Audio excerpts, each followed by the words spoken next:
Ever wondered why some drivers go from podium glory to pit lane purgatory? Well, it's not just about speed demons and aerodynamics, it's about the mind-bending world of ground effect aerodynamics that's turning races upside down. In the last lap, Max Verstappen been laying down the law, but not everyone's kept pace. From the relentless Alonso to some unexpected fumbles, it's all a mess down there. So what's really happening? Let's see. The track is scorching, engines are roaring, and we've got heavyweights like Sergio Perez and Daniel Ricciardo, F1 legends mind you, struggling to find their groove in the revamped Formula 1 universe. I mean, seriously, it's like their racing mojo got lost in the pit lane somewhere. And it's not just them, even the aces like Carlos Sainz, who's been under the rubber like never before in his scarlet Ferrari, had a moment in Baku where it felt like he traded his racing instincts for a GPS that couldn't find the finish line. Talk about plot twists. But here's the kicker, my friends. It's not just the underdogs getting a slice of humble pie. Even the Ferrari golden boy Charles Leclerc found himself in a speed slump during the Spanish Grand Prix. I mean, we're talking 0 paces, as if his car decided it'd rather be a spectator.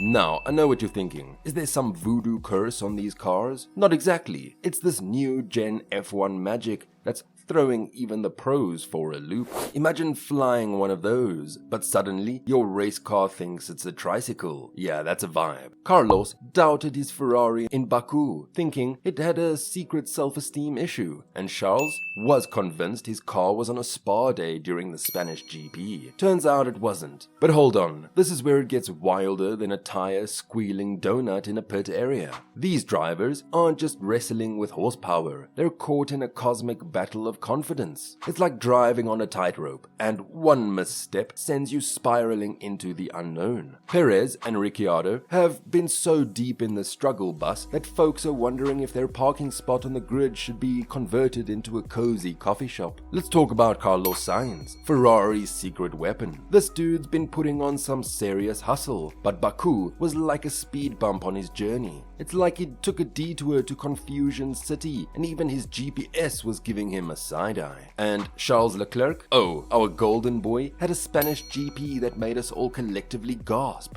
0 pace, a car slower than a Monday morning commute. Even the seasoned pros, like McLaren's golden boy Lando Norris, are out here tossing complaints about their $1 million racing machines. Now, you might be scratching your head wondering, hey, isn't that the car they've been dominating in? Well, welcome to the perplexing paradox of modern F1. Lando, the young gun who's been carving his name into the history books, isn't alone in My Car's a Pain Club. Ferrari and Mercedes, the titans of F1 realm, are facing similar conundrums. Ever wonder why they keep talking about driving styles like it's a secret code? Well, grab your racing dictionaries because we're decoding the ABCs of V's and U's in the F1 universe. Here's the deal. When the pit crew and pundits talk about driver style, they're not discussing fashion sense or podium celebration dances. No, we're getting into the nitty-gritty of how these maestros navigate the twists and turns of the racetrack. It's like choosing between salsa and tango, but way more high stakes. We've got the V style on one end of the spectrum and the U style on the other. It's not a dance-off, it's a battle of racing philosophies. The V style is all about efficiency. It's like taking a shortcut through a maze, heavy braking, rapid deceleration, and spinning that car like a DJ on the decks at the apex. Why? So that the car can blast off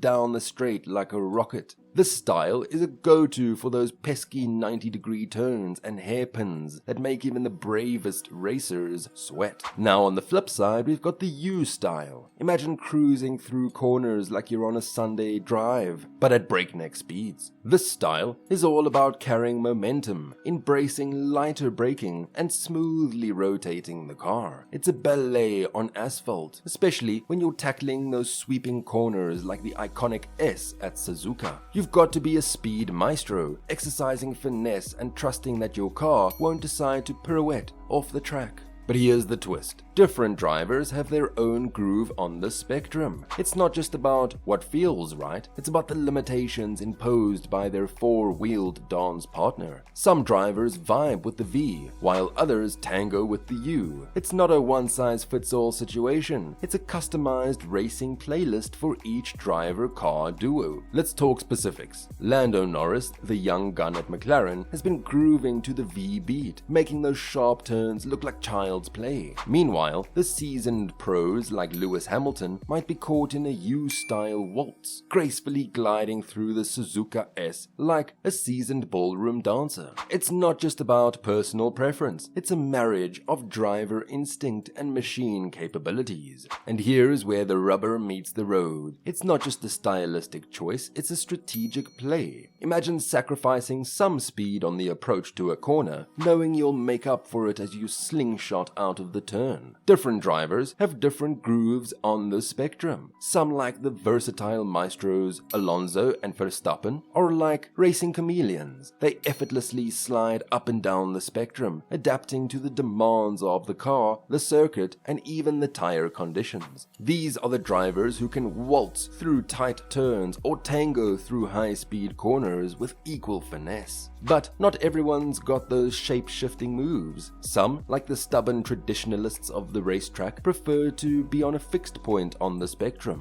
Lance Stroll might be asking for the car to be set up in a way that makes him a master through specific corners, but maybe not the jack of all tracks. It's a bit like having a favorite dance move, effective in certain situations but a bit awkward on a different dance floor. Now enter Kevin Magnussen, a self-proclaimed U-man in a V-dominated world. He's trying to breakdance his way into the V style because, well, that's where these new-gen cars and 18-inch Pirelli tires seem to fancy. Here's the twist though, it's not a one-size-fits-all kind of deal. What works for one driver might not be the jam for another. It's a nuanced dance between what the car can handle and what the driver can groove with. Here's where it gets tricky. No F1 car is perfect. They're like thoroughbreds, magnificent, but with their quirks. Lance Stroll nails it when he talks about the perpetual conundrum facing drivers and teams. Can you tweak the car enough to match your driver's dance style? Or do you ask the driver to throw in some salsa moves for the sake of the overall lap time? It's a high-speed game of compromise. Legends like Ayrton Senna and Alonso seem to be the chameleons who effortlessly adapt to whatever the team throws at them. Lando Norris is in a similar boat, pulling off those moves while secretly yearning for a U-style groove that McLaren's current ride won't let him fully embrace. It's like being a hip-hop dancer stuck in a ballet class. Then we've got the legends like Daniel Ricciardo. He's taken a stand, declaring, "This is my groove and I'm sticking to it." After getting lost in the McLaren maze, he's thrown down the gauntlet, asking AlphaTauri to rework the car around his rhythm.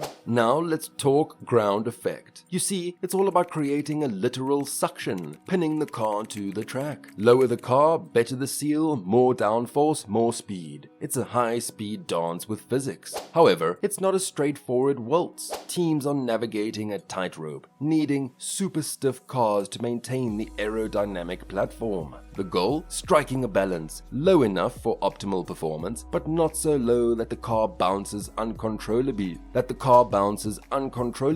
or grinds away its legality plank. Front wings and barge boards, once aerodynamic maestros, have been simplified or stripped away, leaving teams with fewer tools to control aerodynamic stability. Mercedes, with a long wheelbase, is grappling, while Red Bull, with a shorter wheelbase, thrives. But it's not just about dancing, it's about partnering with a finicky dance mate. Sensitivity to bumps, curves, and even crosswinds make these cars unpredictable. In Qatar, confident drivers adjusted their technique, while others, forcing a V-style, lost confidence. F1's difficulty level has soared, exposing struggling drivers on a narrower than ever knife edge. Anyways, the drama on the track has just begun, and things are going to get wild. What do you think? Do drop your thoughts in the comments section below. Anyway, we'll meet again in the next episode. Until then,